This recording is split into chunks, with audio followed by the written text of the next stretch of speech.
So last time, we actually defined what a probability space is. So far, we considered random experiments and their outcomes sample spaces. So the sample space is the first part of a probability space. And then comes the sigma algebra, which is a collection of subsets of omega. And we interpret this as an information, as a body of information or a collection of interesting events, right? And finally, there is a function defined on the sigma algebra, which we call a probability measure. And this is a function that assigns probabilities to events, okay? And so the sigma algebra as well as the probability measure P, they have to satisfy certain rules that we listed as part of their definitions. And then later, we also proved some of their important properties. So this is what we called a probability space.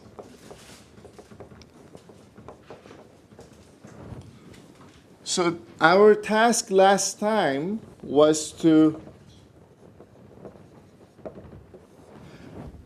construct probability measures when the underlying outcomes, set of outcomes, is a finite or countable set. So how to define P when omega is finite or countably infinite.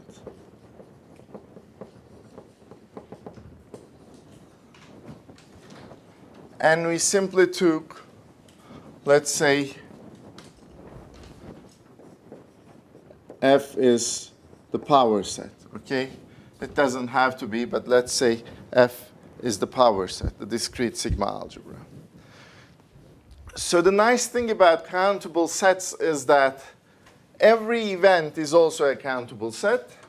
Therefore, we can always see an event as a union, a countable union of events that are just singletons. So we call them elementary events. So if you're able to assign the probabilities of elementary events, namely if you can assign a probability for each of those singletons such that these are numbers between 0 and 1, in other words, these are non-negative numbers whose sum gives you 1.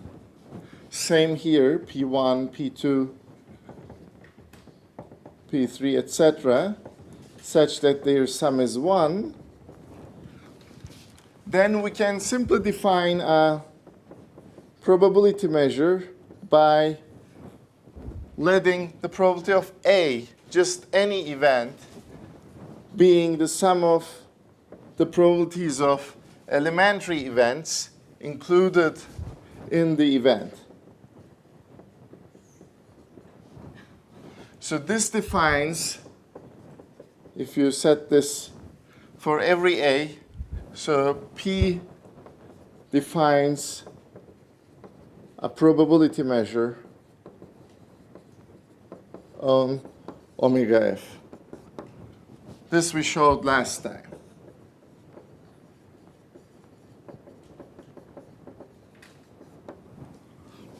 So if you'd like to see examples of such probability measures, so let me give you a few examples.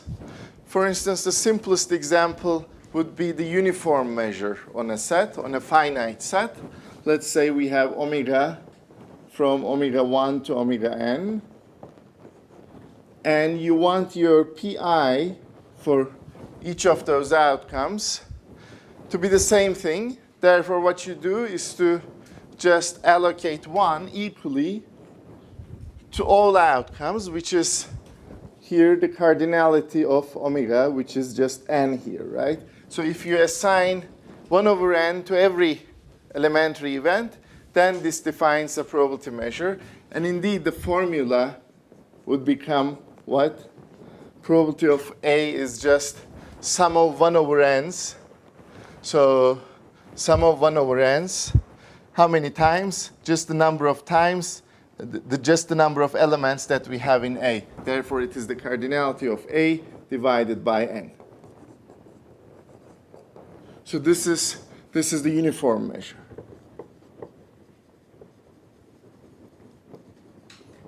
Or if when we come to distributions of random variables, we're going to call it the uniform distribution.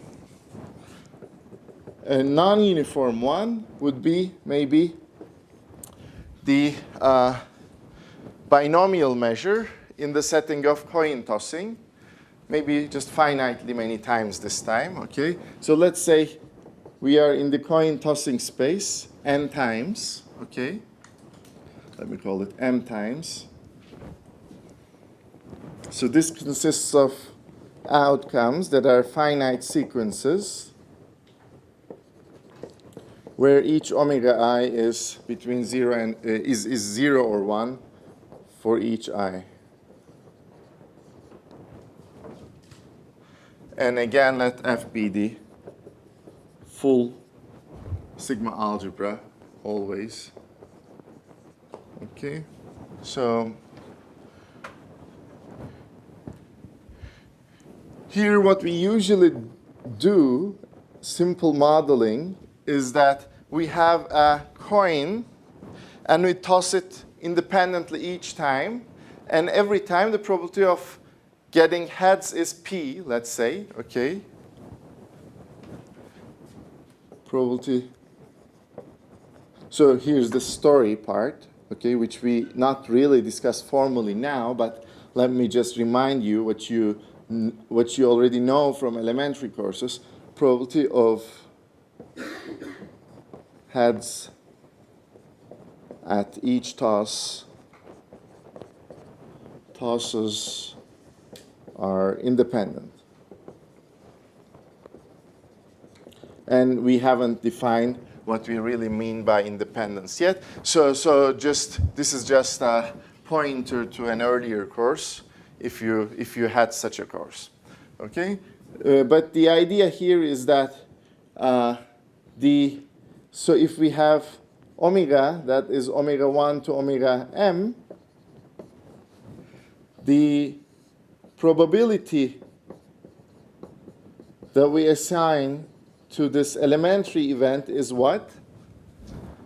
So this is something like heads, heads, tails, tails, and heads.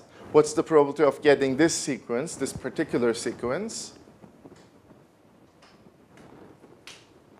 if you toss them independently?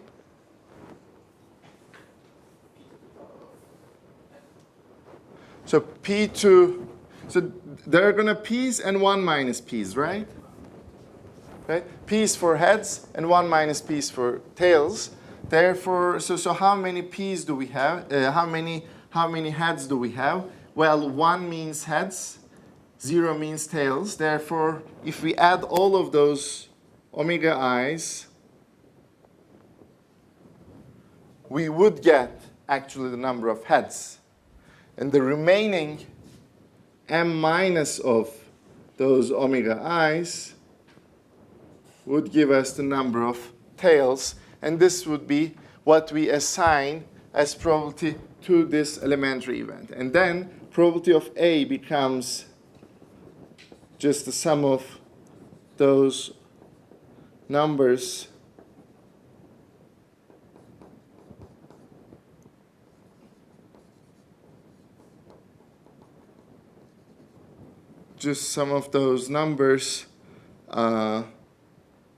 where omega runs in the set A.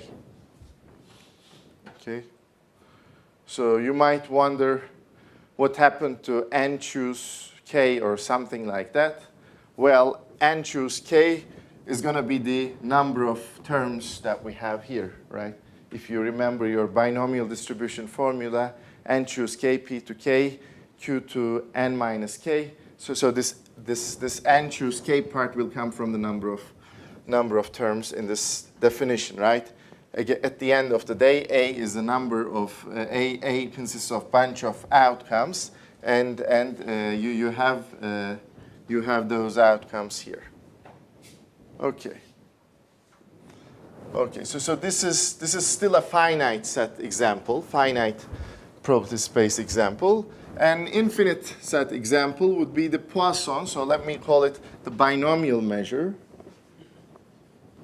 Binomial measure. So now let's say we have omega equals omega 1, omega 2, etc.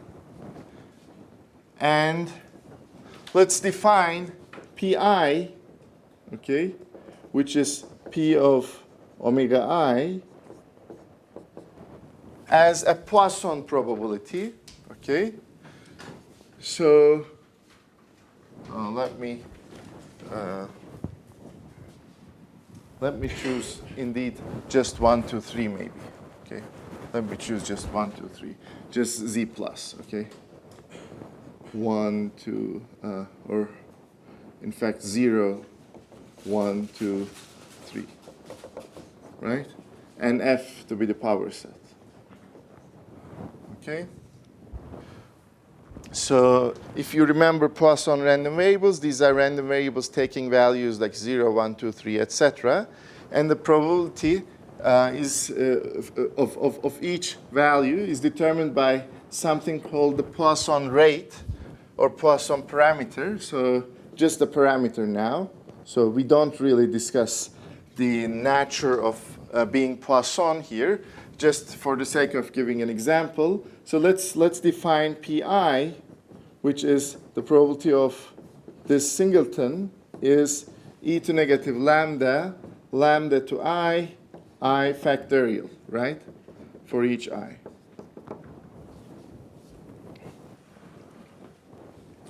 Of course, this is a non-negative number, but just check that their sum is 1 to be able to apply our theorem, our little result here that we checked last time. And this just comes from the series expansion of the exponential function. So this is well known from calculus, I guess, 0 to infinity. Okay, and then your probability of A is what? Is the sum of such values where I is in A. And A is here just a subset of Z plus because the sigma algebra is a power set. So this we call a Poisson measure.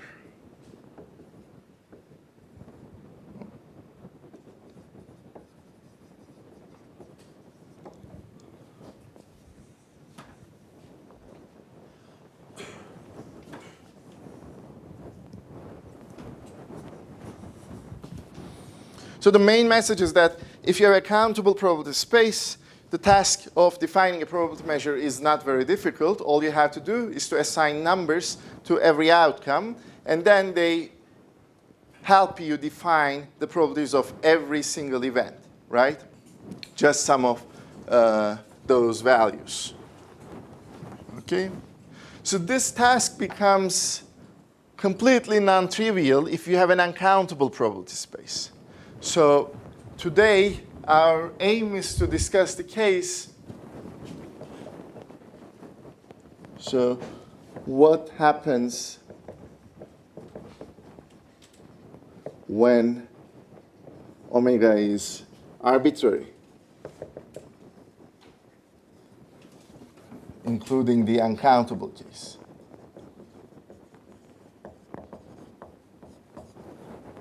So this means we have to specify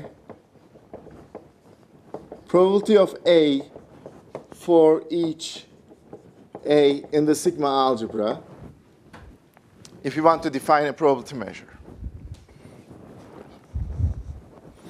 So before addressing the general task of specifying measures on general probability spaces, I'd like to give you an example of a very simple probability measure defined on a general space. Okay?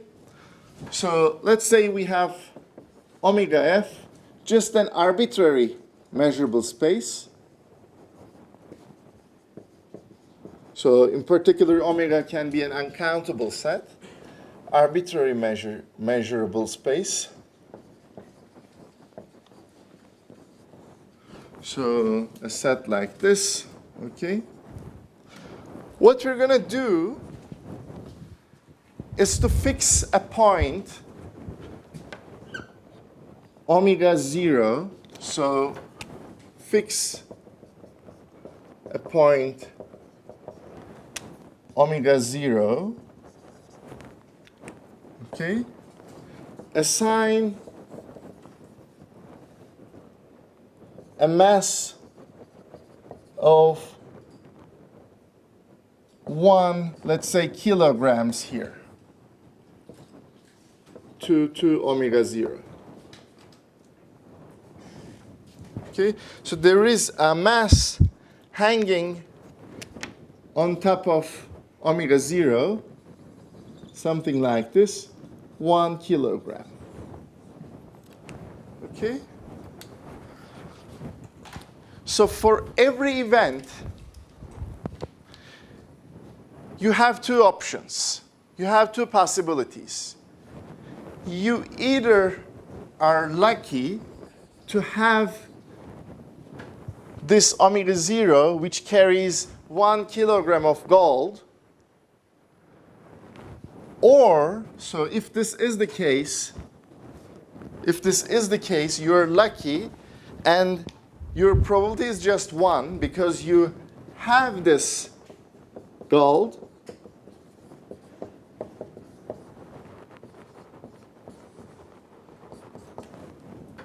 Otherwise, you're unlucky and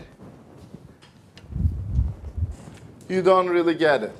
So let's call it B. So the probability of B is 0. Probability of A is 1.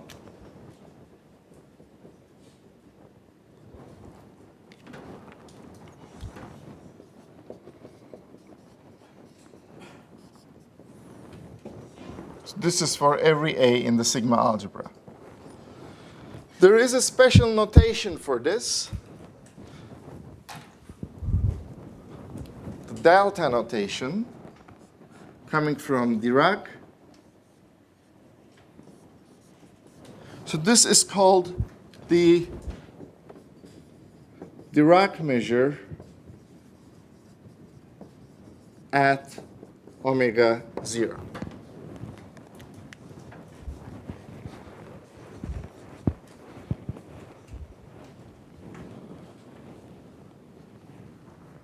Of course, one has to check that this is a probability measure. One has to check countable additivity, right? Check delta omega 0 is a probability measure.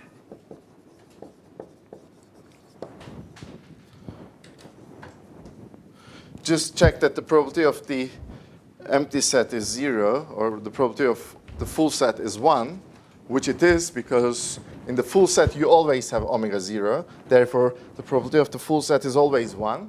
So I already checked it for you. And what you need to do is to check that countable additivity holds. And then this would justify that P, or delta omega 0, the Dirac measure, is a probability measure. So that's the simplest example of a measure, a probability measure, defined on an arbitrary measurable space. But of course, it's too simple, right? There should be other probability measures that we are able to define. Of course. Can we define a similar measure by fixing finitely many or countably many points in the whole space? Of course. We're going to do it later today. You can fix finitely or countably many points.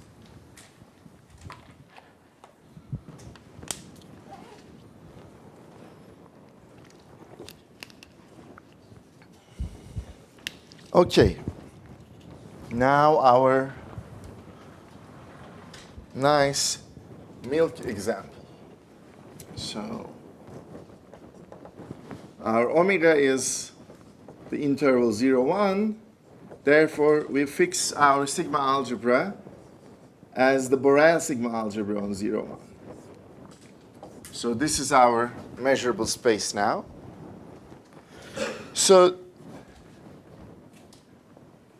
The idea is to mimic what we did for the uniform measure on a finite set.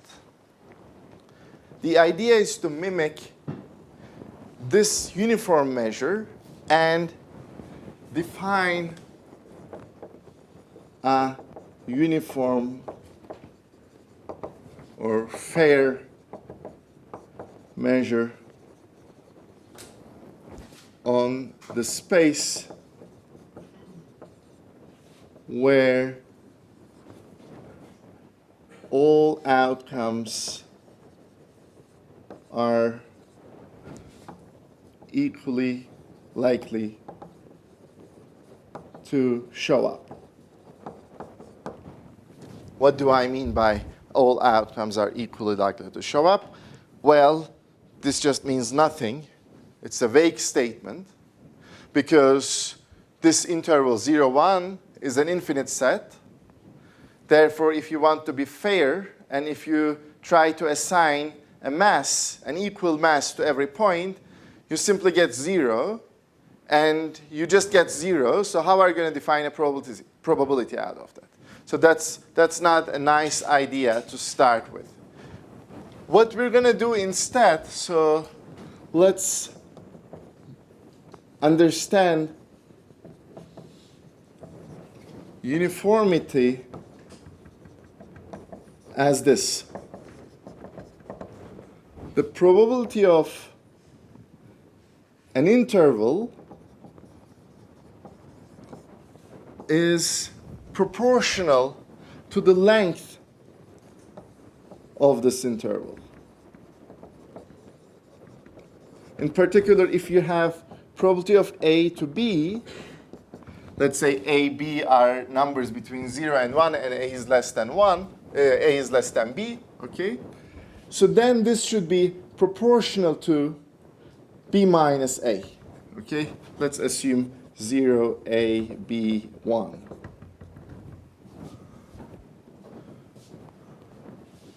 So the next question is, what is the proportionality constant here?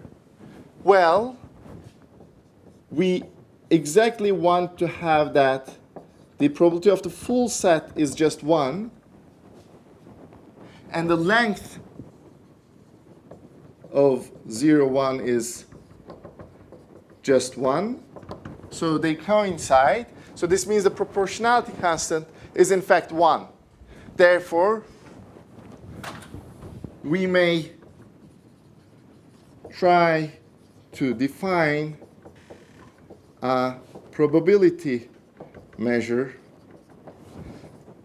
for which, let me say probability measure P, for which probability of A to B is B minus A for all 0, A, B, 1.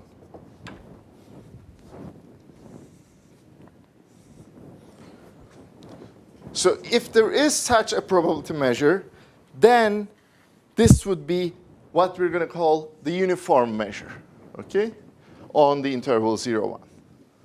Just like the uniform distribution, uniformly distributed random variable on the interval 0, 1.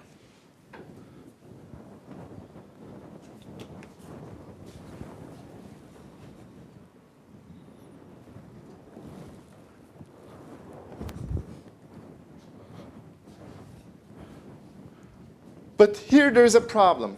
There's a problem.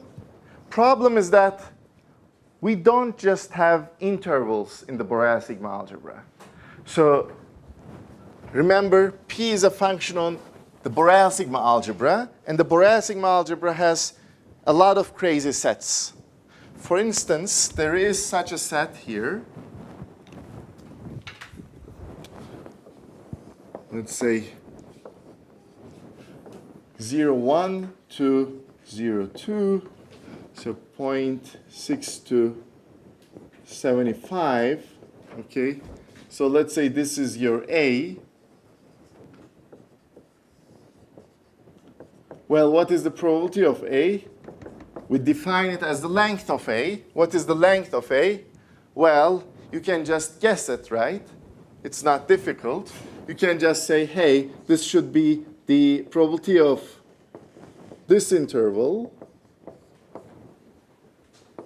plus the probability of this interval. At the end of the day, this is going to be a probability measure. Therefore, it's going to be finitely additive and even countably additive. So if there is such a probability measure, this rule would be applied, and we would get just 0.1 plus 0.15, which gives us 0.25. There are even more sets in the Borel sigma algebra. So the question is, does there really exist a probability measure P on this 0,1 Borel 0,1 such that the probability of A to B is B minus A for all 0A B1? That's the question. Okay? And that's a deep question. That's a deep question. We're going to give an answer, but we're not going to prove why the answer is true. So, answer, yes, indeed, there is a unique such measure. We call it the Lebesgue measure on 0,1, denoted as Leb.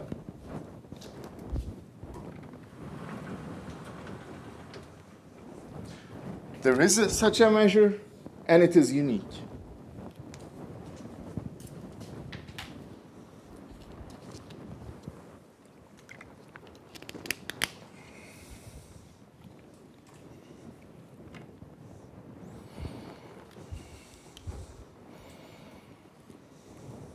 So,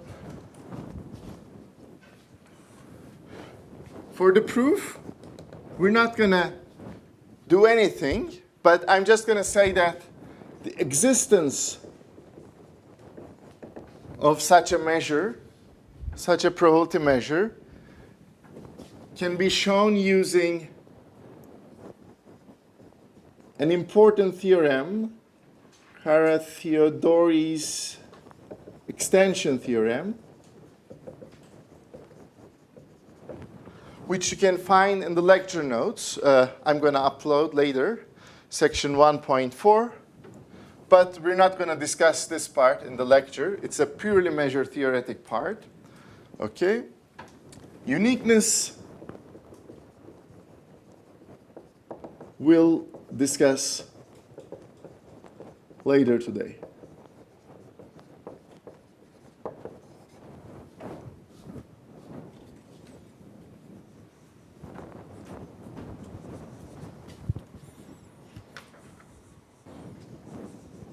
So this was all about probability measures, okay?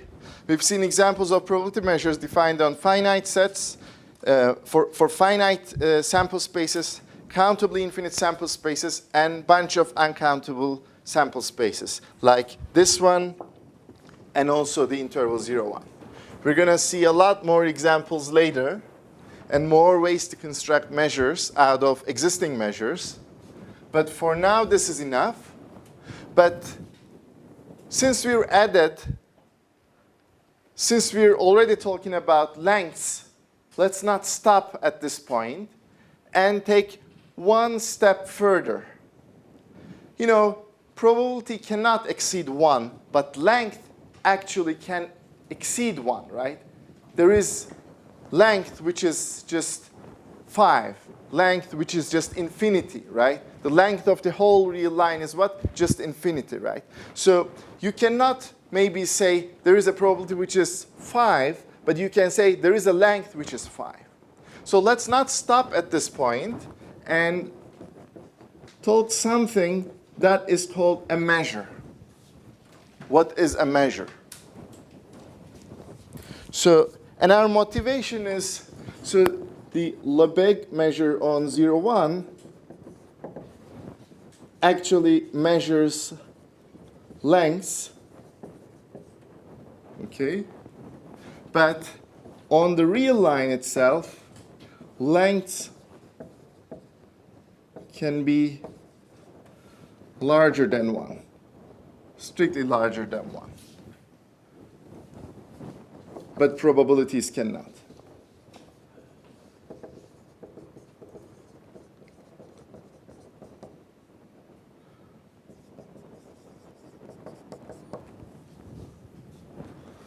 So in fact, there is a statement, an analogous statement of this for the whole real line. So here's the theorem. There exists a set function. I'm going to call it, let me call it mu, okay, mu. Defined on the Borel sigma algebra on the real line. Now we're on the whole real line. Mapping into 0 to plus infinity included. That is countably additive and satisfies that the length of the empty set is 0.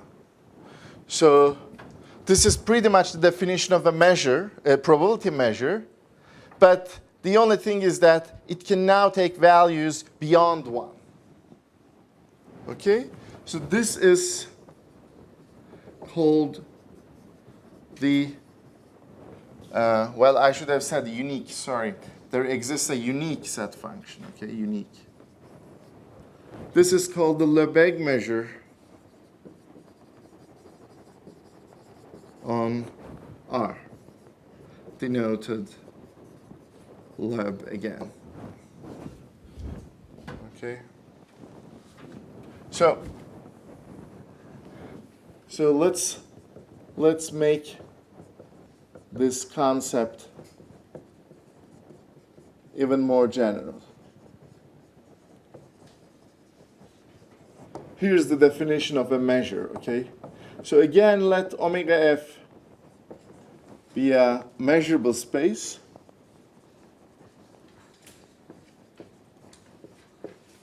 A set function mu from f to 0 to plus infinity included, is called a measure on omega f if it satisfies 1 and 2. Well, 1 is just this property, the measure of the empty set is 0, and 2, mu is countably additive. And this you know from the definition of probability measure. Okay, what does that mean? Well, if A1, A2 are events that are disjoint, then we have mu of the union is sum of the individual measures. So in this case, omega f mu is a measure space. Measure space. And just a remark, a probability space omega fp is a measure space.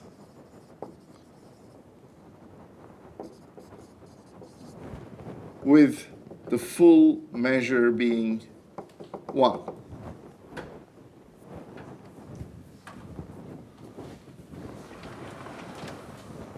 So it's not really a very different new definition.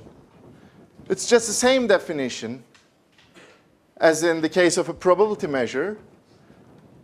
What we just allowed for is that it's not it does not have to have values between 0 and 1. It can exceed 1, and in fact we include plus infinity. Why? Because there are sets of infinite length, just like the real line, just like the interval 0 to infinity, right? So we should allow for plus infinity included here.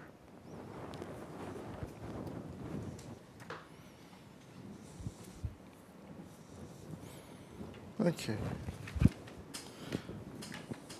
Maybe a few more definitions about just little vocabulary about measure spaces, which we're going to use in the rest of the course. Okay. So let's say you have a measure space, omega f mu.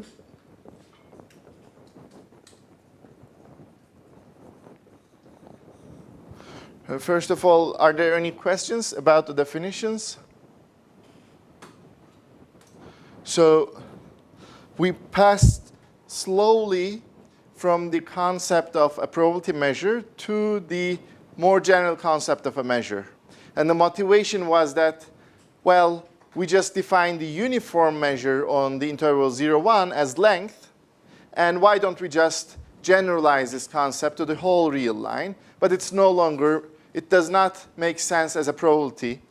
So we just call it a measure. Okay, no longer a probability. And time to time, we're going to need measures that are not probabilities. Okay, that's why we also need this concept. Okay, this is not just out of curiosity, but measures that are not probability measures are also useful in probability theory. And the Lebesgue measure is one of the most important examples of such measures. The Lebesgue measure on the whole real line. Okay? It's an infinite measure. It's not a probability measure, but we're going to need it a lot in the study of probabilities. So just a few definitions, just a few more vocabulary, okay? So let's say you have an event. So we say that A is a null set or a mu null set, if you want to specify what mu is, if the measure assigned to A is 0. Okay? Just like a set of probability 0, there is a set of measures 0, and we call it a null set. So null does not mean empty set. Okay? Empty set is a null set, but not every null set is the empty set. Another event, okay? So we say the statement about B, remember that events are mathematical ways of writing down statements about the random experiment, right? So we say the statement about B holds mu almost everywhere, or just almost everywhere,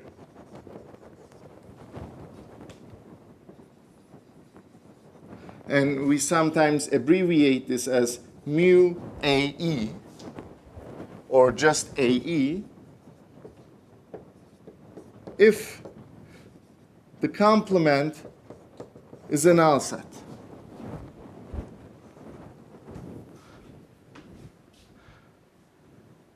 So here's the trick about this definition. I cannot say the set itself has the largest possible measure because maybe the largest possible measure is plus infinity.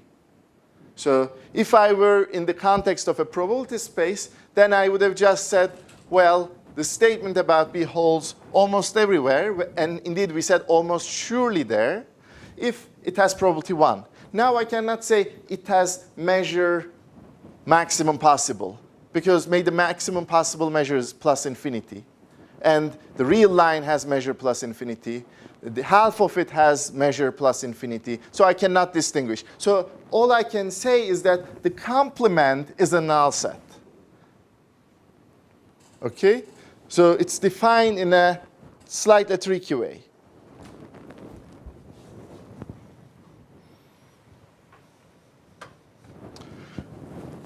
Okay, so we say mu is a finite measure if the mu of the full set is finite. So the maximum possible measure is finite. And as an example, we have probability spaces. A probability measure is finite. Why? Because this is just 1. And here's one more.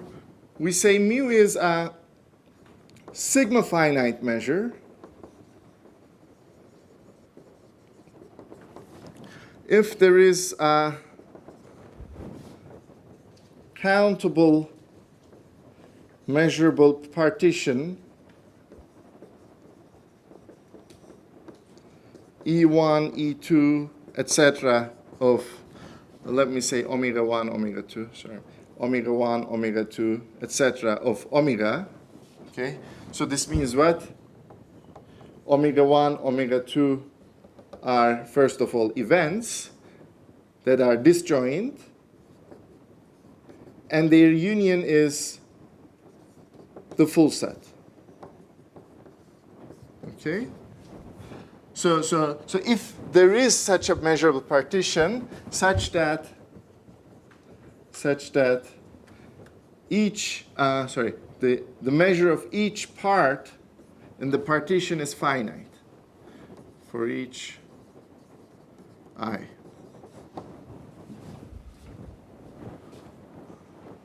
So there is finiteness and the extension of this to sigma finiteness.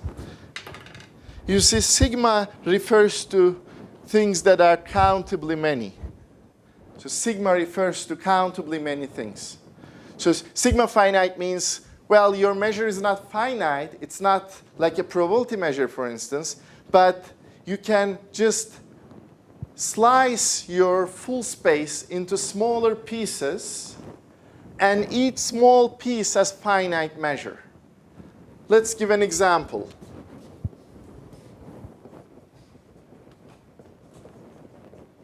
The real line, the Borel sigma algebra on it, and the Lebesgue measure, the length. Okay? So you have the Lebesgue measure on the real line. We know the Lebesgue measure of the whole real line is infinity because the length is infinity. Again, a horrible straight line.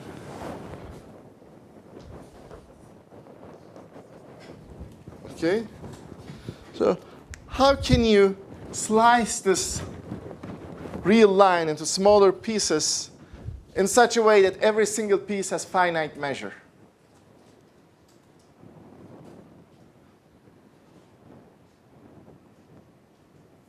You have the real line.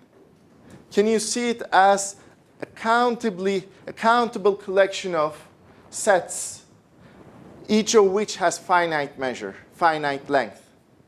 Just chop it down. How? 0, 1, 1, 2, 2, 3, and also do it for the negatives, right? So something like this maybe. So let's make them disjoint. So I'm going to make one part open, one part closed, okay? So -1 to 0. Now 0 to +1, 1 to 2, etc., and etc. So we can write R as the union of disjoint sets of this form, where n runs through integers. -1 to 1, -1 to 0, 0 to 1, 1 to 2. The left end point is not included for the sake of having disjoint sets. Here. And the Lebesgue measure of this is its length, so it's n plus 1 minus n, which is 1, which is finite. So Lebesgue measure on the real line is sigma finite.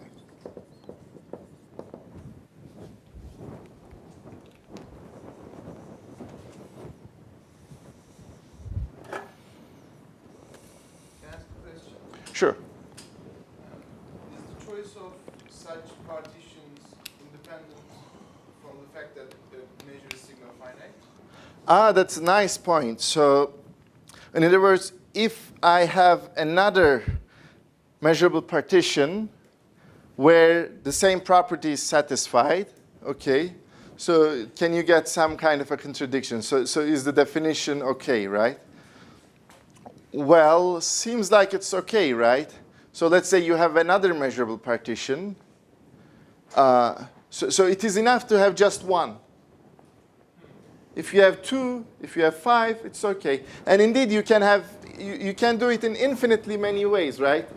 Why not 0 to 2, 2 to 4, 4 to 6? Why not, right? It's fine, totally fine. Totally fine. Okay. So maybe we should give a break for 10 minutes and continue later.